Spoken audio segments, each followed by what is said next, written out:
They're not sending their best. They're not sending you. They're not sending you. They're sending people that have lots of problems. Many things that I'm in the Army. I'm proud of serving the country, which I'm about to become a citizen of. I'm very proud of that.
I'm still the same, lost in a different world, so close but so far away.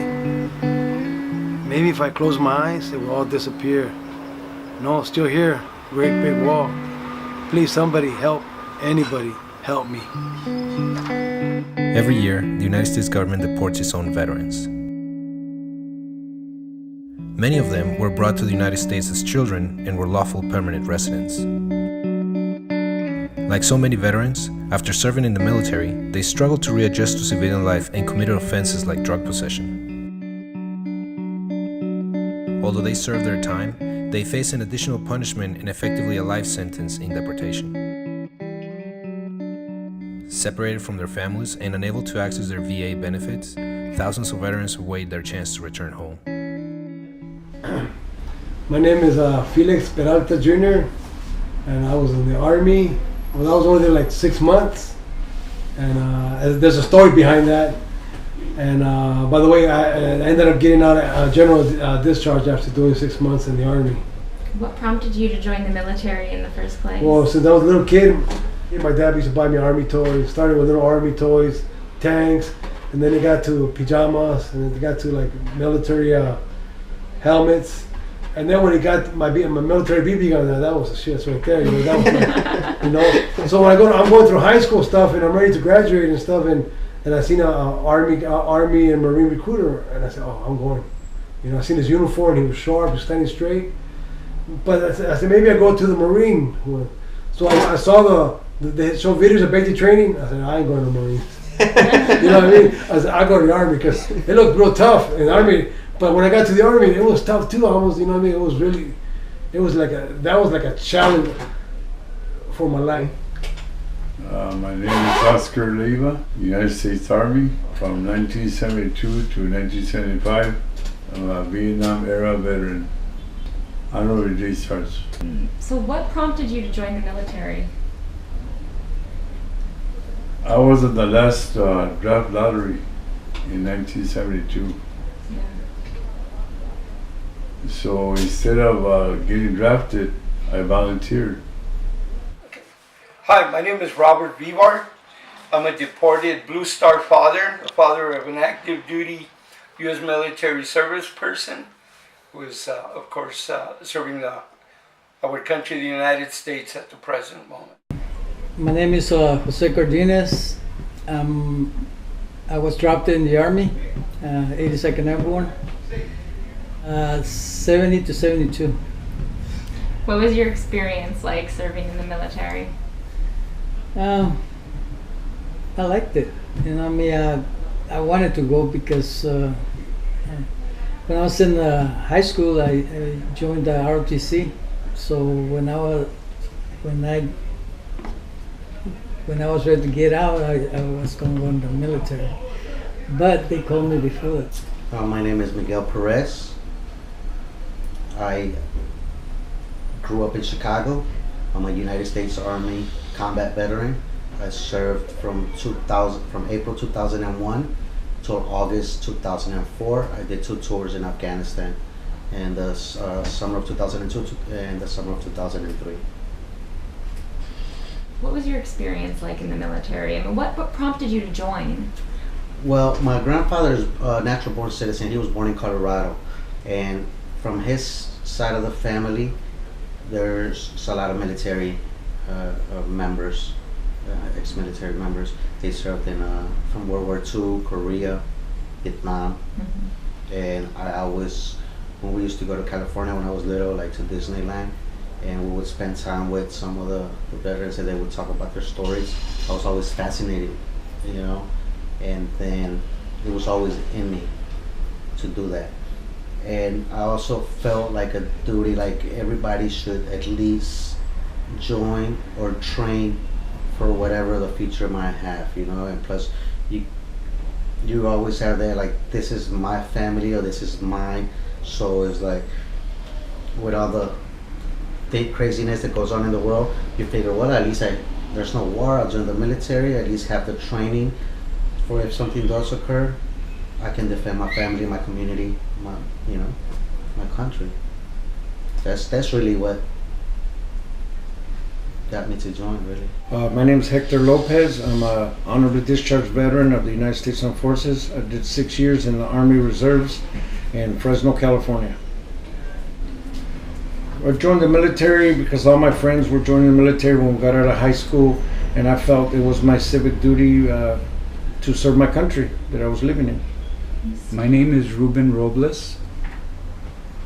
I'm a deported veteran. I've been deported since 1998. I'm honorably discharged. I'm Vietnam era. I volunteered for Vietnam for 4 years, and I got to serve in the Cold War also, because the Vietnam War finished after my training finished. What prompted you to join the U.S. military? It was a whole bunch of stuff, a whole bunch of different things. I had a hard time where I grew up. I was raised in East LA, and I sort of had to get away. I didn't really like to talk about that. I had kids to support, you know, and one of the reasons was at least my kids will get a check. And I sort of had to get away from where I grew up, because I grew up with a lot of heroin addicts, and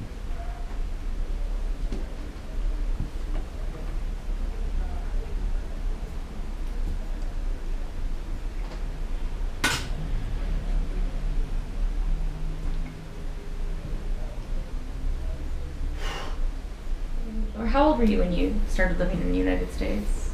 Well, I came to the United States when I was 3 years old in 1967.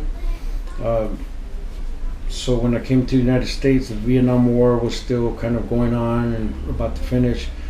And I just felt that was me. You know, I saw myself, I saw veterans coming in the airport, and I was just, the pride that was resonating from them was something that I liked, and something that I thought that I wanted to be part of.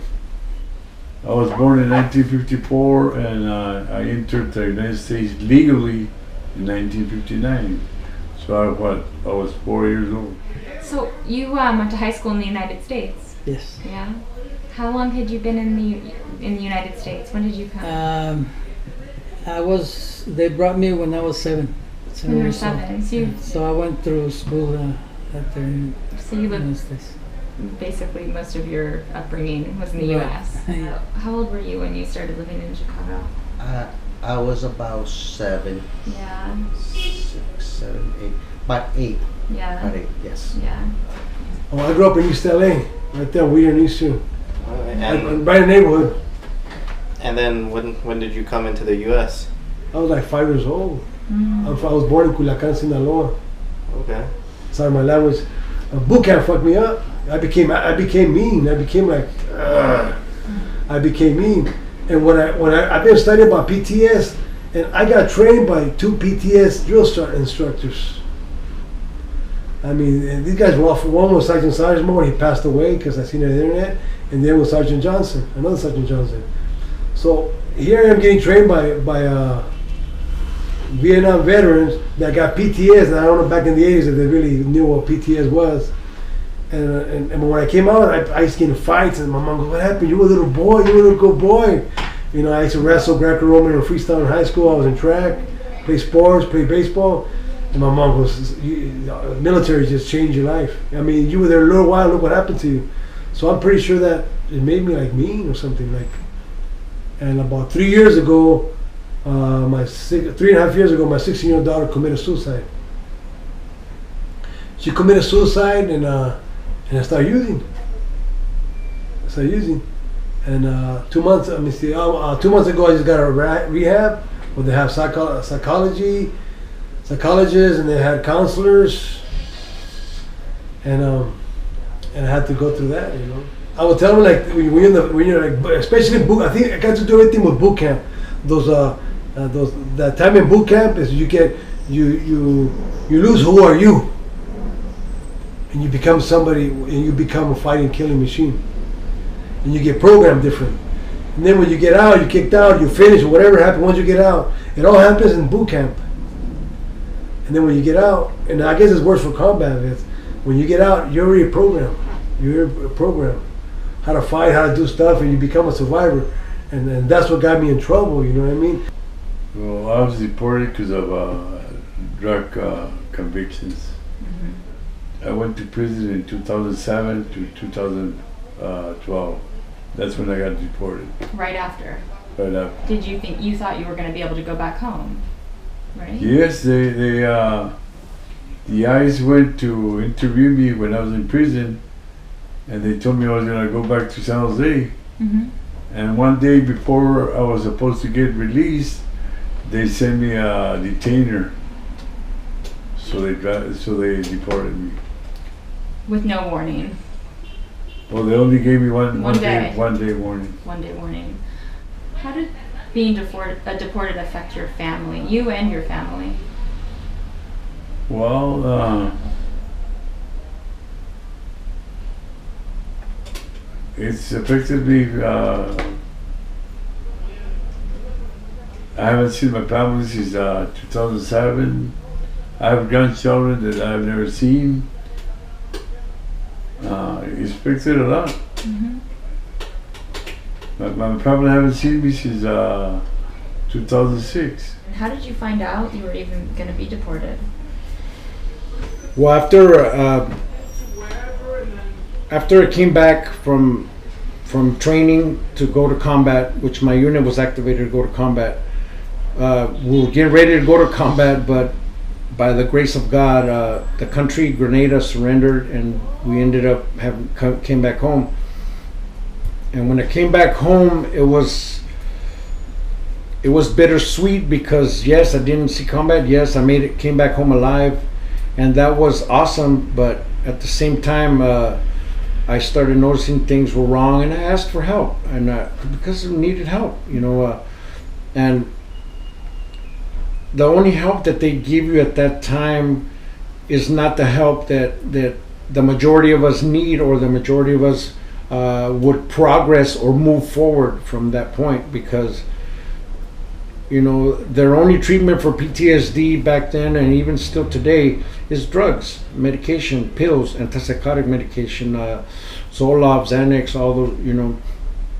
And me personally, I found better results. I felt that I felt better when I drank a few beers, you know. And then when I smoked some pot, I even felt even better, you know, than the way I was feeling with, you know, just like a zombie all day. And that's what led to, you know, my ultimate deportation, because I got set up to sell some marijuana to the police, and that's why I'm here, for marijuana, selling marijuana to the police. What events led up to your deportation? What happened is that I had a good job. The things started going wrong, you know. First with my wife, you know, we were having arguments and stuff, and then I got hurt, so I got fired. So I lost everything. I lost my house. I lost my family because once I was out of work, she took off 2 of my kids. So, and I got into drugs, you know, and that's what got me in trouble. So that's why I'm here. Yeah. How has being deported affected you and your family? Well, it affected me a lot because all my family's out there. So, you know, when I got deported, I was really in a limbo because I didn't know where I was. You know, I knew I was in Mexico, but since I never used to come to, you know, I never lived in Mexico, you know, since I was little, so it was hard.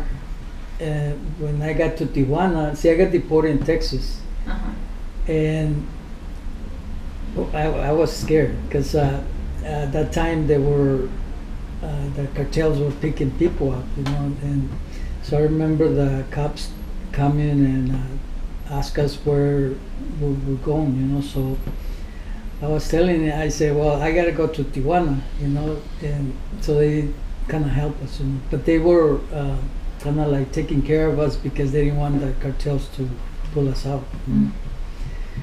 And I came to Tijuana, and I still didn't know where I was, so I called my family, and they came and they came to where I was, and they got me a place to stay, you know.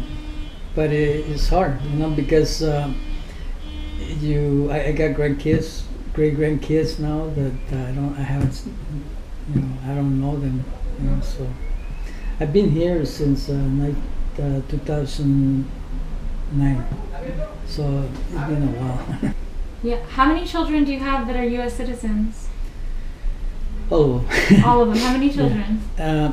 I have 2 boys and 2 girls, but the problem too with the reason I got in trouble too is that one of my sons got killed. And at that time I didn't have no money because I lost my job, everything. So the guy came and asked me, well, I could help you if you do this, if you do that, you know. And it's like you're in the corner, you don't have a way to, you know, no money, no nothing. So, you know, I decided to drive him, you know, and that's what got me in trouble. Do you feel betrayed by the United States? Yes, because when I was hurt, I asked for help for medical because I hurt my back, and they turned their back on me. You know, I mean, I went to the SSI, and 6 years I fought them to get me help. I didn't get nothing from them, and I made them a lot of money because I used to work overtime a lot, you know, in my job. And it seems like when you messed up, that's it. I mean, they turn their backs and they don't even know you, you know. So yeah, it's just something that I say. I mean, I got drafted. I went and served. You know, I mean, I put my life in the line, you know, and all these people, they, like the guy that hired me to do that, he never been in the military, he never got a job or nothing. He got better when he went to prison, he had it better than I did. I did my time and he went to camp. So, I mean, you tell me, is that fair? You know, I mean, to me, the United States turned their back on us, you know. And it's something that is unfair, you know. Did you even think that being deported was a possibility? You grew up in the States since you were 3 years old, you served in the military for 6 years. Did you even think that being deported was a possibility? Well, when I was getting ready to get out of the military, I was told that I was a national of the United States of America. Somebody with, not born in the United States, but somebody with permanent allegiance to the United States of America because I had served my country. And that led me to believe my recruiter, is a government official, so I didn't even think of citizenship or anything like that because I'm a national of the United States. And I, as a veteran of the United States Armed Forces, there is no greater allegiance in my eyes to the United States of America than to have served in the United States Armed Forces. Being deported has separated me from my kids and separated me from my family because the bad rap that Tijuana and Mexico in general gets from being, cartels and all that, which I don't see very much of that, never have in the 12 years that I've been here already. But my family, I have yet to see my kids. I haven't seen my kids for almost 14 years for that reason. Yeah. Do they tell you how much they miss you? Yeah, they tell me they want me to go home and they're hoping that I go home soon, but the fact that I'm still here in Tijuana, that's one of the reasons that they will not come over here. Mm-hmm. And if they only knew that the press from the border region of San Diego and all that gives us a bad name, gives Tijuana a bad rap, simply because they don't want their tourism to come over to Tijuana. So if my family knew that, it would almost, explain everything to them, that why Tijuana gets such a bad reputation.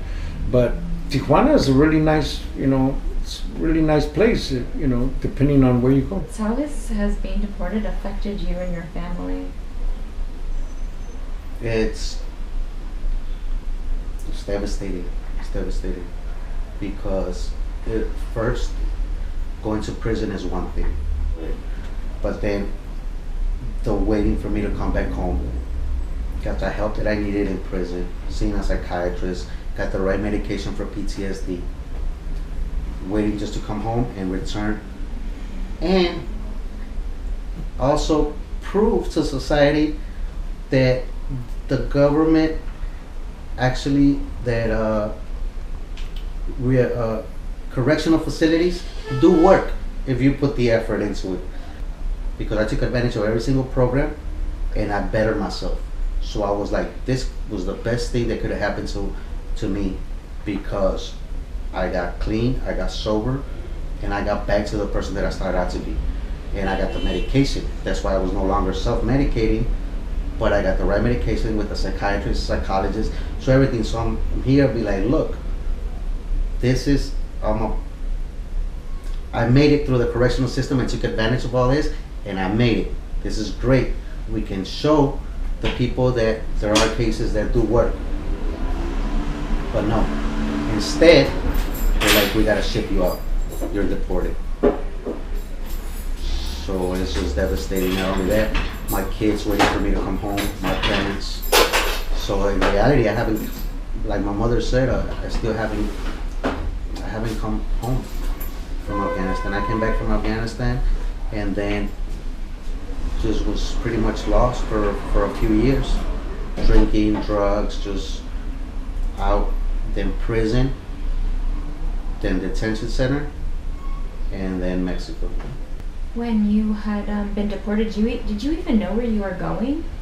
No, ICE deported me. My whole case, I had a senator, a United States senator, step up on my behalf, and because of that, and for me speaking out about all the injustices, I believe I was pushed. They broke a lot of protocols. For example, the day that they deported me, according to their protocol, I'm supposed to go to Louisiana for 2 weeks. They didn't do that. They took me directly to Mexico. They made me believe that I was going back to a detention center, so I wouldn't fight with them and say, no, I'm not going. They took me and made me believe I was going back to a detention center. They opened the door at the gate and then closed the gate behind me, so when I turned around, thank you, we're done here. I said, so what now? You see those green lights over there? That's Mexico. You go ask them for help. My first reaction right there was to jump off the bridge head first one thing stopped it. It's fenced in. Because how? I serve this country, and you're telling me we're done here? Go over there. They're gonna help you.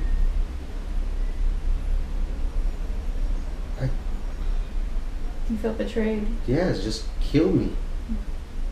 You identify with being an American. Yes, of course, always. They asked me, somebody asked me, would you join? If they needed you to go fight today, would you go? Of course. Be like, how you gonna go fight for the president and all these people? No, it's for we the people. We the people.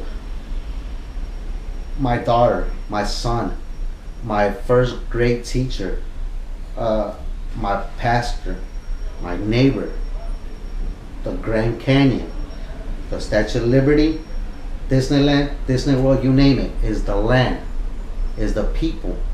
That's not senator such and such or president such and such or that. No, they're part of it, yes, but you're not fighting for that one person. You're fighting for the whole community, for everything, for the justice system, for the guy on cell block 2, for everybody, because it's our problems. We deal with them.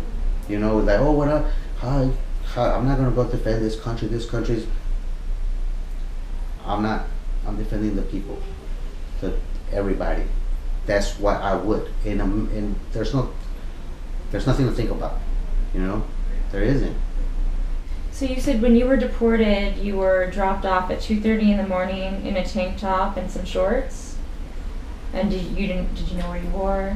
No, I don't have family here in Tijuana. All my family's in the United States.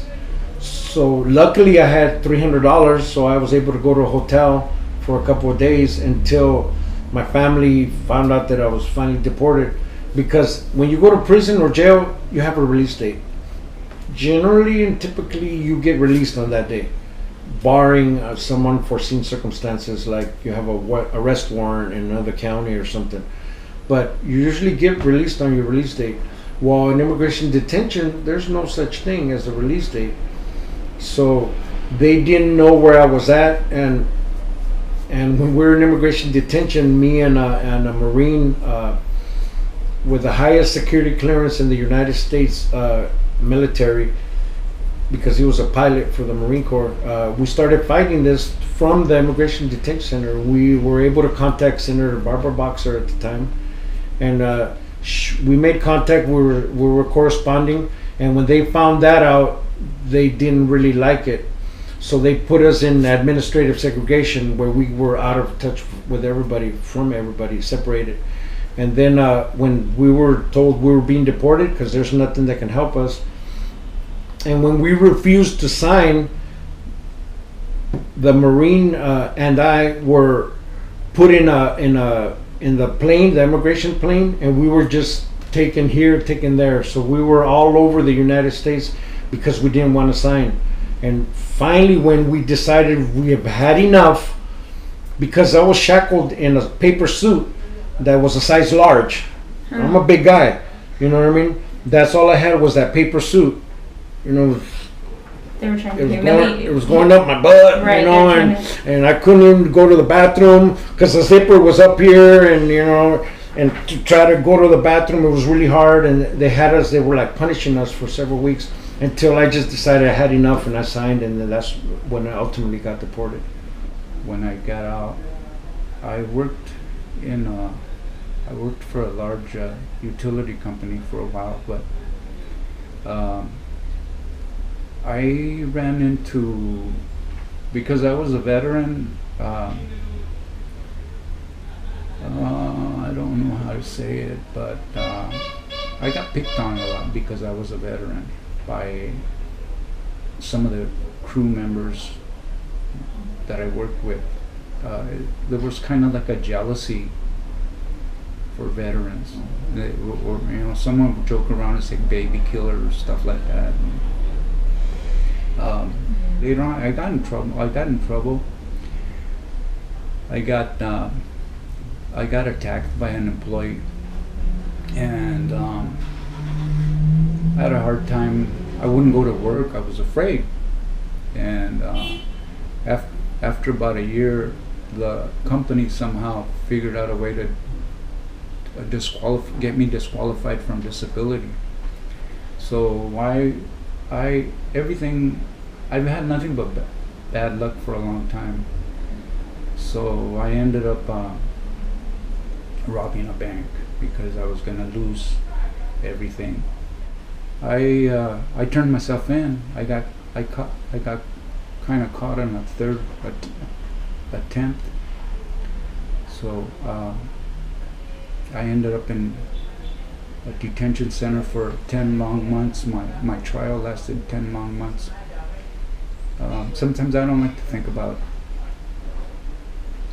But anyway, the lady that judged me, I had to sign papers. I had to be aware that I was facing 5 to 20 years 2 times, and some possible added time for an attempt.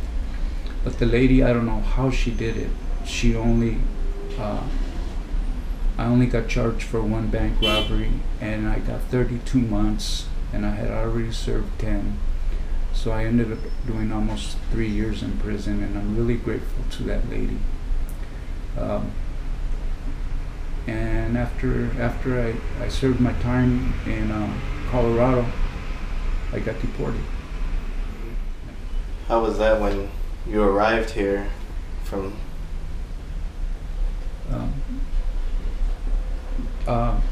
Horrible. I mean, I got, just Mexico will eat you up.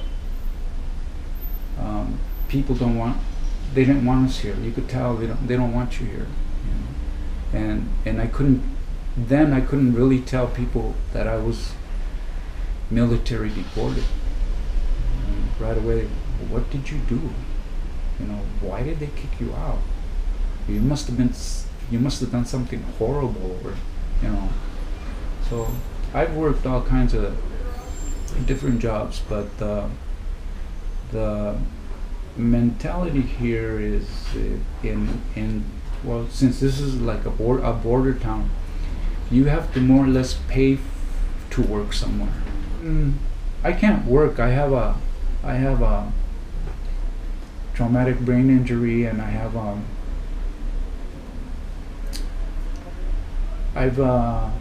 from that I got beat up a couple times, and I've had accidents, and sometimes I'll get lost. You had a recent accident with the police over here on Constitution Avenue, right? Yes, they beat the crap out of me. I have a picture somewhere still, and it was my birthday, and my mistake was that, and I had the dog in my arm.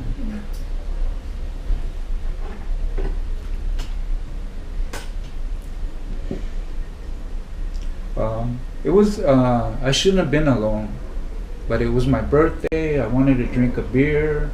Now I won't even go to Revolution that much, especially at night. That guy that arrested me, he looked like a demon. He was, I don't know what somebody did to him, but there was a lot of people on Revolution for Halloween. Mm-hmm. And I was taking pictures of people in their costumes, of them, with them. I had flyers from the Border Angels, passing out the flyers. And I don't know, I went up to this lady and this guy I knew, and I don't know what I did, or she didn't want the flyer, and I don't know if I went like, well, the hell with you or something. But next thing I know is, and I thought, what? I reacted, like, what the fuck? And that pissed him off. And it made, hey, leave me alone. No, I pushed him against the car. I had a picture of me in the service in my dress uniform in my pocket with some other stuff. He just took stuff out, threw it on the floor. I told him, leave me alone, in Spanish. I mean, what are you doing? Leave me alone. He said, no, I saw you disrespect that lady. And I said, yeah, well, where is she? Yeah. And then I guess I just went on and shut up, get in the car. from here, Revolution, they took me to the jail not that far. And next thing I know is just, they had somebody else in the car. Next thing I know is just pushed me sort of like into the holding tank, and it rained fists. And the lights were off. And somebody took my phone, somebody took my backpack, and I started yelling to leave me alone. And I think I was yelling so much, they opened the door, pulled me out, took me to the door, and kind of pushed me out, shut the door on my hand. What are some of the challenges a deported veteran faces versus a veteran that we have that's, you know, homeless in the United States? How do those struggles differ? Well, the only difference in the struggle is that, of course, a veteran in the United States has the opportunity to go to the VA for treatment, even though we know that there has been a lot of inconsistencies with a lot of our veterans obtaining the military care, the medical care that they require. But here in Mexico, if you're a deported veteran, that makes it that much more difficult. Of course, the VA tells you, yes, we'll give you your appointment so you can have your medical exam, so you can have treatment. The catch-22 is that you have to go to the VA hospital. Well, if you're deported, Customs and Border Protection and USCIS is not going to allow you to go across the border to receive that medical treatment that you're entitled to, that you deserve, that the VA is willing to make an appointment for you. You have to go through another process to have that medical exam rendered here in Mexico. And even after the medical exam is rendered, you know, if you need treatment, where are you going to go get the treatment? You're not in the U.S. to go to the VA to receive your treatment.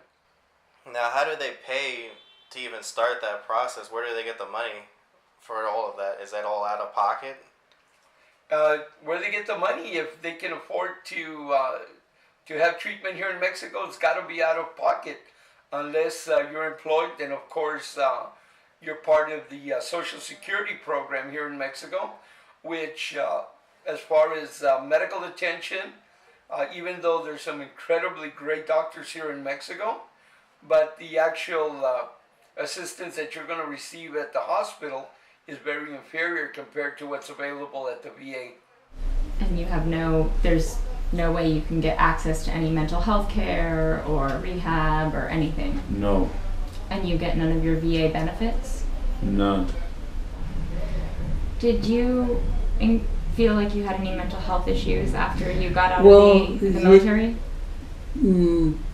Yeah, but I had a wife and a kid to take care of them, and I knew if I would have gone to the VA, they wouldn't let me work, you know, because with the money they give you, I couldn't be able to support my family. So I had at that time we didn't know what was, you know. To us, you know, when you get out, you think, well, something's wrong with you. You gotta, you know, take care of it, and that's it. And I didn't know about that until my son, because my son went to the military. He did 4 tours in Iraq, and the problem he still had the problem. You know, he wakes up at night, you know, screaming, and I mean, it's hard. He used to be here with me, and I told him go back to the United States because I was scared that he might get out and then the cops here would grab him. And, you know, cops here don't know what's going on, so they would have put him in prison, you know. So he's getting help right now. So, but it's hard. I mean, yes, I'm diagnosed by the VA, but I have PTSD. Diagnosed with PTSD. I have anxiety. It's really bad, and with all the deportation, with all the process of the deportation and being separated from home and everything, it has like brought back. It has rekindled the whole thing. It never goes away, but it was like kind of under control a little bit. And now the episodes, and not only that, but they deported me with no medicine. Even the prison system, when you leave, they give you at least 3 months of medicine, so when you go home or wherever you're going to, you can get back on track, and you have a period of. No, ICE just deported me with about 10 days worth of medicine. Here you go, bye. And that's because it was my property. Like if those things had less, I would have got maybe 3 days, or if it was more. They just gave me whatever was there. So it was 10 days of medicine. Did you? Yeah, go ahead. If you would have never had medicine, they would have never given you anything then at all, right? Nothing at all. And I just recently, I was out for medicine for maybe about a week and a half, and it was horrible. It was horrible because I started having many episodes, and I started feeling the effects of withdrawal symptoms from the medicine, and it felt torture. I was by myself where I was staying, and I couldn't really do anything, and it was really bad. And luckily, friends and family from Chicago came down here, and they brought me my medication, and I have enough medicine now for the next 2 months, while I will try to figure out how I'm gonna continue that process of getting it. Now, if you didn't have any, friends and family to lean on, and you were alone, would you have any access to any of these medications that the VA is supposed to be giving you? Absolutely not, because the prosecutor on my immigration case, the Department of Homeland Security prosecutor, she I guess somehow she knew about the veteran groups down here, like the bunker or things, and she used that as saying that I was going to be well and taken care of. She used that on my court. In front of everybody, she said about this beautiful place down here, a safe haven. It's not a safe haven. It's just a place that had 2 cots maybe, and no, they don't have no direct contact with the VA hospital. No, I've been here almost 2 months, and I have not gotten 1 aspirin or a cup of dirty water from anybody that the prosecutor said that I was going to be well taken care of, because those places they operate on donations from other veterans in the United States or people that care. There's nothing directly with the VA, just by networking with friends and family and people that care, citizens that care about their veterans being deported. The people that care, that's how they're able to get some of the meds here or different things. But other than that, to have like a place that you get here and you're going to be taken care of, absolutely not. No. It's just people that care and give you something to eat, something to wear, and reach out to you. But as far as like government funded, not by the U.S. government, not by the Mexican government. And they'll tell you, I spoke to a psychiatrist here, and he told me that if you don't have the money or the resources to go to a private hospital, you're going to end up in a bad way. How is it working with deported veterans? Do you find that by working with others, that camaraderie helps to cope and get through? Or do you just witness, obviously you witness a lot of tragedy with deported veterans ending up here. Just tell me about what you're working on, what you see. Well, the fact that we can all unite, and the fact that we can all somehow be there for each other, that's really the best thing of this situation, is because we're with like-minded like people. So all of us have PTSD, whether mild to severe, and the fact that we can do that as a team, we can do that together, we can cope with that, deal with that together. That's what's really making progress for the veterans that are here. Even though we're deported and we don't have access to the Veterans Administration to any of the programs that would help us deal with our PTSD or even help us get our benefits. Just being together as a unit here, because we're a unit here, and that's what's bringing some type of solace, some type of comfort to the fact that we're deported, but yes, there's a lot of us here, and that's what's makes it a little bit better, just a little bit. It's not too much because we're still not home, and I'm in a foreign land. Yes, I was born in Mexico, but I'm an American. I was raised in the United States. I like apple pie and baseball. Well, not baseball too much. I'm more of a football fan, but I don't like soccer. Yeah, I like a taco every once in a while, but I'd rather eat a hamburger and fries over a taco. So I feel that I'm an American, like the majority of us here. When we want to go to Wendy's, we want to go to Long John Silver's. We don't really want to go to the taco shop down the street, and that's how the majority of us feel here. Because yes, we're making do with what we have here because we don't have no other choice. Well, in my opinion, and in the majority of our opinions here, this isn't really an illegal immigration issue. Even though when I was deported, I was treated like an illegal immigrant, which really hurt. My country, the country that I served and defended, the country that I was willing to give my life for, just treated me like I was just a regular illegal immigrant. And that was really very, very hurtful to me, because I was willing to give my life for the United States, and for them to treat me like that, to just deport me and throw me into Mexico at 2:30 in the morning, with just shorts and a tank top on December 20th, cold as hell. And it was really disheartening and very hurtful. What do you want to have happen? What do you want to have happen in legislation? What are your needs? Tell. Well, I wish they could change that about us. To see that we're not bad people.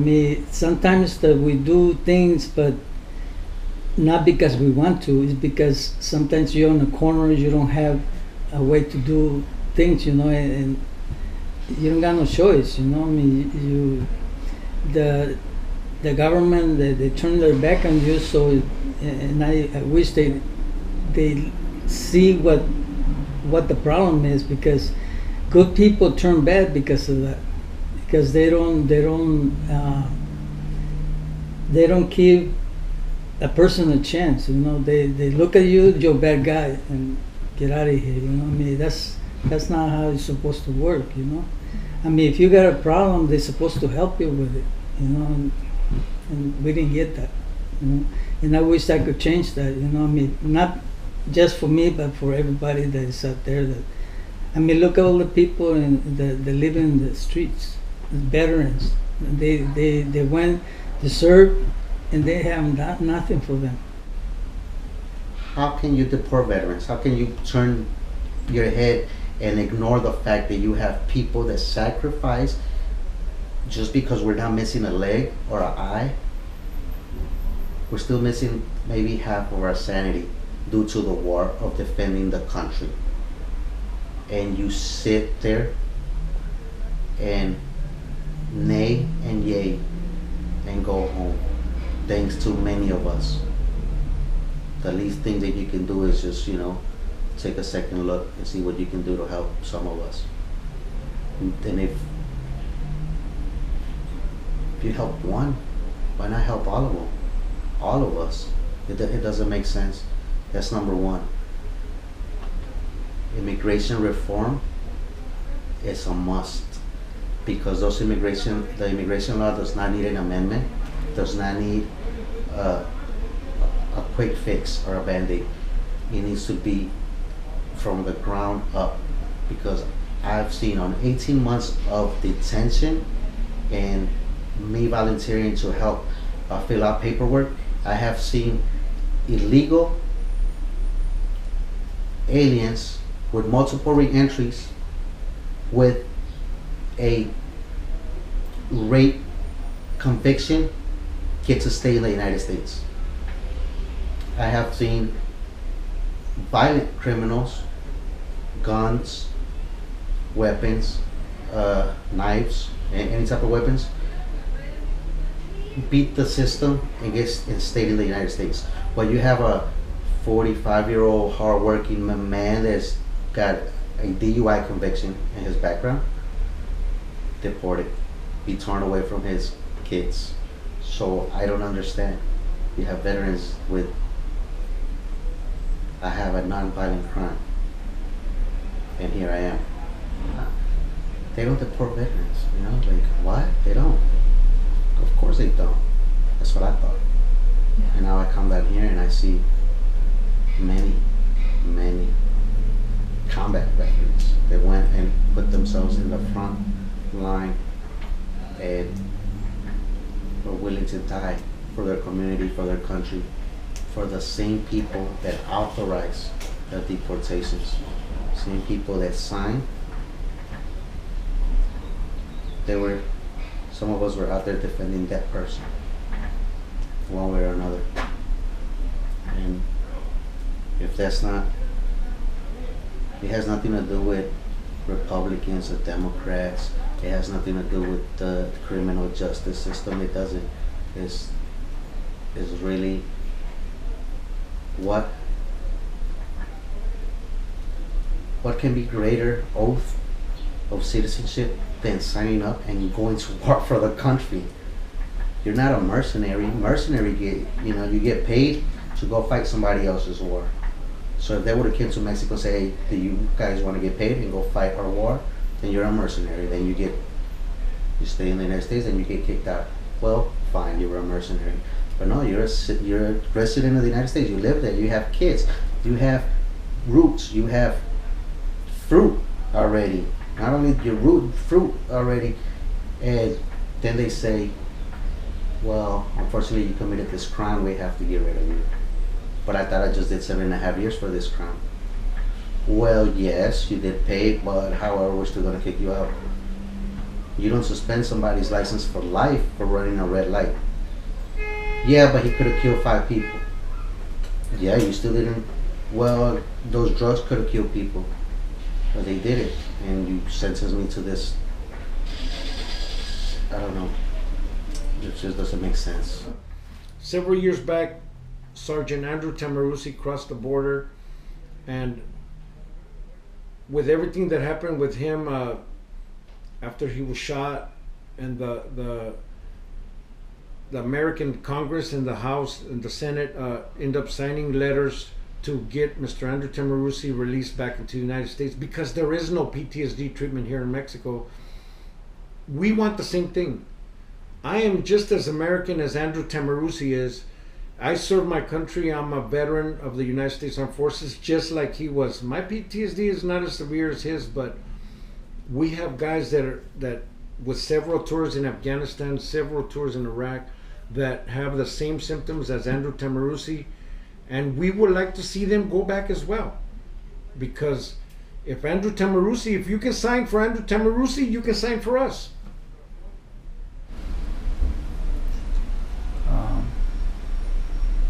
I think I want to go. I want to be able to go home. I want my pension. I don't. You know. I just want my pension. The punishment is hard enough, but to take all benefits and for somebody like me take the pension away, it's it's all these military that they're deporting and they take away their benefits and a lot of stuff that's ours. It's not fair. It's not fair, not at all. So that's hard to understand. It's I wish they would fix that and stop deporting military. My name's Victor Hinojosa. I was drafted 1970. I got involved with this through, I found out like everybody else that there was deported veterans from a caretaker that took care of my father. and they happen to be from the same state in Mexico, Zacatecas. And I found out about Deported Veterans through Hector Barajas, and since then it's been a fulfillment for me to help these guys, and I've been doing it. It's going on 8 years now, and in this 8 years, 7 of these guys have died, and I think it's that these guys, the Vietnam veterans, should go back immediately, because the government is just, you government are sitting around waiting for us to die. Just like the World War II veterans, Korean veterans. You have time in your hands. Me personally, I don't have time on my hands to watch these guys and bury these guys. So it's up to your morality and your humanity to bring these Vietnam veterans back, please, because they don't deserve to die in this gutters out here, and they are. And me, I'm not deported. I can come across and give you bullshit. I'll come after you. I'm tired of it. And you have a whole bunch of deported veterans, because I was in a shelter preaching. You got Vietnam deported veterans, Afghanistan, Pakistan, with tattoo ranks and places they've been to, using drugs, because depression hits you like a sledgehammer, and it's just depressed, and it's not right. You know what I mean? Mm-hmm. You're giving other people chances and chances. Go back to parole, and they didn't even do no time in the service. How come they can't do that for us? What's the difference? Because I had a green card. There's deported veterans all over the world, and there's a lot of deported veterans that don't even want to come out, you know. And there's a lot of them right here in Tijuana. There's a whole bunch of them doing drugs and just they lost their family and they just give up in life. I lived in the streets. And I know how that life is. Eating off the food, man. One time at Christmas, I found a bunch of rotten tamales, and there's a Bible verse saying, "When you're hungry and you eat, it tastes like sweet." Sure enough, I took it to the park, and there was other people there that live in the streets, and we eat them. You know, and it was sweet. So I know how it is. I know how it is to suffer. And then what are they gonna do about it? I mean, they got people in the Senate or in the government that making these laws and never been in the service. There's hundreds of veterans, deported veterans. There's thousands of deported veterans that need to be returned back to their loved ones, to the country they swore to defend. This isn't just one case. This isn't just one veteran. There's many veterans out there that need to be returned back home. What our audience can do, what we recommend is to contact your local congressman, your local senator, and urge them to recognize our veterans as citizens the way they considered them as citizens when they went to fight those wars, when they put on that uniform, when they took that oath of allegiance, when they returned back from duty and they entered the country as a United States citizen. Urge Congress, urge the Senate to consider their citizenship that was taken away from them at that point. When I was enlisting into the military, I remember my dad and my mom saying the military went out of their way to try to get me to join the military, and when we needed help, nobody was there. Stand with our veterans. Leave no man behind. Take action to bring our troops home.